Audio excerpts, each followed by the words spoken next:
Assalamualaikum warahmatullahi wabarakatuh. Perkenalkan, nama saya Zahra dari kelompok 4. Di sini saya akan menjelaskan tentang kelainan reproduksi pria, yaitu ada 1. Ejakulasi dini. Ejakulasi dini adalah kondisi pria mengalami ejakulasi yang sangat cepat saat melakukan hubungan intim. Stres dan kecemasan yang berlebihan menjadi faktor yang mendasari gangguan ini. 2. Disfungsi ereksi. Kondisi disfungsi ereksi disebabkan karena aliran darah tersumbat untuk sampai ke penis. Disfungsi ereksi juga bisa muncul akibat kebiasaan merokok dan jangka panjang. 3. Varikokel. Gangguan penis terjadi bukan dari penyempitan pembuluh darah. Pembesaran pembuluh darah ke batang penis juga bisa menyebabkan gangguan reproduksi pada pria. Kondisi ini disebut dengan varikokel. Gangguan varikokel membuat produksi sperma menurun. Saya Ajar Istri Safabil dengan NIM KHGF 24019. Di sini saya akan menjelaskan tentang balanitis. Balanitis merupakan gangguan saat kepalan penis mengalami iritasi dan peradangan. Gangguan ini tidak nyaman, gatal, sakit, dan otot mulut terasa tegang. Selain itu, penis dengan gangguan balanitis juga sering mengeluarkan cairan limbah kanker penis. Kanker penis bisa muncul akibat adanya sel-sel yang berkembang secara tidak normal. Bagian batang penis. Kondisi ini bisa muncul akibat adanya infeksi dari virus kuman papilloma virus HPV. Kanker penis ditandai dengan penebalan dan perubahan warna pada kulit penis, ada benjolan pada bagian penis atau luka yang muncul pada penis.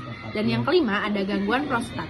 Terdapat beberapa jenis gangguan prostat seperti prostatitis atau peradangan prostat, atau pembesaran prostat dan kanker prostat. Apabila penyakit tersebut terjadi, tentunya akan mengganggu fungsi dari prostatitis. Prostat merupakan sebuah kelenjar yang membungkus saluran kemih atau uretra pria. Kelenjar ini berfungsi untuk memproduksi cairan mani, menyuburkan dan mengendalikan sperma. Yang keenam ada epididymitis. Penyakit ini merupakan peradangan pada saluran skrotum yang menempel pada testis. Epididymitis dapat menyebabkan buah jakar membengkak dan terasa nyeri sebab saluran tersebut memiliki peran penting, yaitu menyimpan sperma. 7. Hipogonadisme. Hipogonadisme terjadi ketika tubuh pria tidak dapat menghasilkan hormon testosteron. Apabila kondisi ini terjadi, maka dapat mengganggu reproduksi sperma dan penurunan libido. Tidak jarang penyakit hipogonadisme berakibat pada investasi karena fungsi organ-organ reproduksi lainnya ikut menurun. 8. Orchitis. Penyakit reproduksi satu ini biasanya terjadi karena adanya infeksi bakteri atau virus. Sobat pintar harus perhatikan bahwa pada kondisi ini, orchitis dapat menyerang salah satu testis ataupun keduanya. Hampir mirip dengan epididymitis, beberapa gejala yang terjadi karena orchitis adalah bengkaknya buah jakar hingga menimbulkan rasa nyeri. Akibat jangka panjang dari kondisi ini adalah penurunan produksi hormon testosteron dan kemandulan. Berikut adalah kelainan reproduksi pada wanita yang umum terjadi. 1. Endometriosis. Penyakit ini terjadi ketika jaringan yang membentuk lapisan dalam dinding rahim tumbuh di tempat lain di dalam tubuh. Jaringan tersebut dapat merubah tumbuh di ovarium, bagian belakang, rahim, usus, atau bahkan di kandung kemih. Jaringan yang salah satu tempat ini akan menyebabkan nyeri head yang hebat, pendarahan menstruasi yang deras, nyeri saat berhubungan seksual, serta sulit hamil. Sekian. Yang kedua, ada radang panggul yang disebabkan oleh bakteri infeksi yang merambat ke dalam panggul melalui vagina dan leher rahim.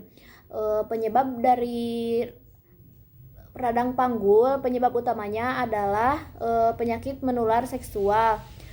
Contohnya seperti klamidia dan gonore. Yang ketiga ada PCOS atau sindrom ovarium polycystic, adalah kondisi yang memengaruhi kadar hormon wanita. Wanita yang menderita penyakit ini akan menghasilkan hormon androgen dalam jumlah yang lebih banyak. Penderita PCOS ini akan mengalami sulit hamil serta menstruasi yang tidak teratur atau bahkan tidak sama sekali. Yang keempat ada miom atau fibroin rahim, adalah tumor jinak yang tumbuh di rahim. Tumor pada miom terbentuk dari jaringan otot rahim. Gejalanya dapat berupa pendarahan dari vagina di luar, masa haid atau nyeri panggul, kram, nyeri perut, dan nyeri punggung, sering merasa ingin pipis, serta nyeri saat berhubungan seksual. 5. Kanker pada organ reproduksi wanita. Kanker pada organ reproduksi wanita dikenal dengan istilah kanker ginekologi. Beberapa jenis kanker ginekologi adalah kanker rahim, kanker mulut rahim, kanker ovarium, dan kanker vagina. 6. Vaginitis. Penyakit vaginitis terjadi karena adanya infeksi pada area vagina yang disebabkan oleh beberapa mikroorganisme seperti bakteri, jamur, dan parasit. Infeksi ini dapat terjadi akibat kurangnya higienitas area vagina, perubahan komposisi flora, komunitas bakteri alami di vagina maupun hubungan seksual. Bila tidak diatasi dengan baik, vaginitis dapat mengganggu kualitas hidup perempuan. Gejala yang sering didapatkan adalah keputihan pada vagina. Keputihan ini disertai pada gatal atau bau, dapat disertai berwarna kekuningan atau kehijauan. 7. Kondiloma acuminata. Kondiloma acuminata atau dikenal juga dengan kutil kelamin merupakan penyakit sistem reproduksi wanita yang disebabkan oleh virus yang bernama human papilloma (HPV). Umumnya tipe risiko rendah. Virus tersebut biasanya ditularkan melalui hubungan seksual, terutama yang tidak menggunakan pelindung kondom. Bila tidak tertangani dengan baik, kutil kelamin dapat tumbuh terus menjadi benjolan besar yang mengganggu. Terkadang gatalnya mengganggu, terkadang perih, dan dapat terluka bila tergesek pakaian dalam. Kondiloma acuminata ditandai dengan timbulnya benjolan kulit. Ukurannya dapat bervariasi mulai dari bintil-bintil yang sulit terlihat sampai gundukan lebih besar menyerupai bunga kol atau jingir ayam. Benjolan ini dapat terasa gatal, namun dapat juga tidak terasa gatal.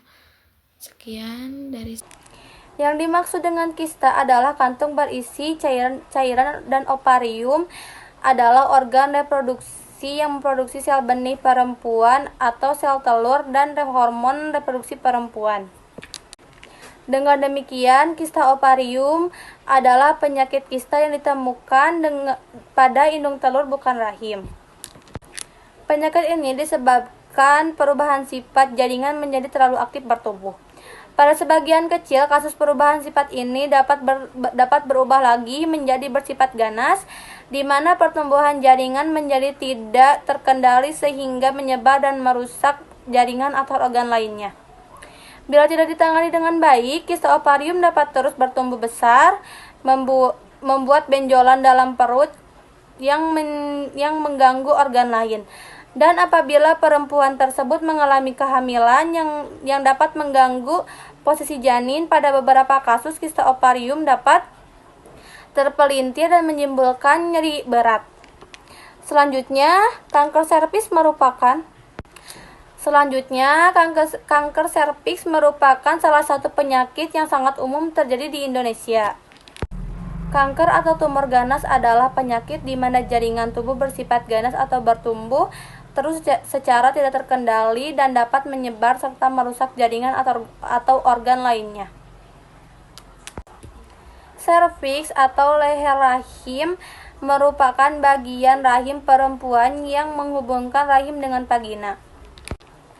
Dengan pengertian tersebut, kanker serviks merupakan kanker yang berasal dari jaringan serviks perempuan.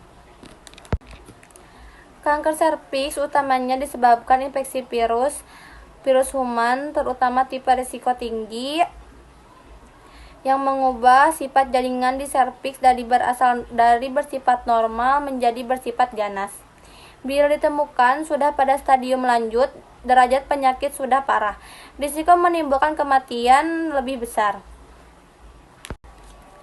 Kanker serviks dapat tidak bergejala sampai memasuki stadium lanjut.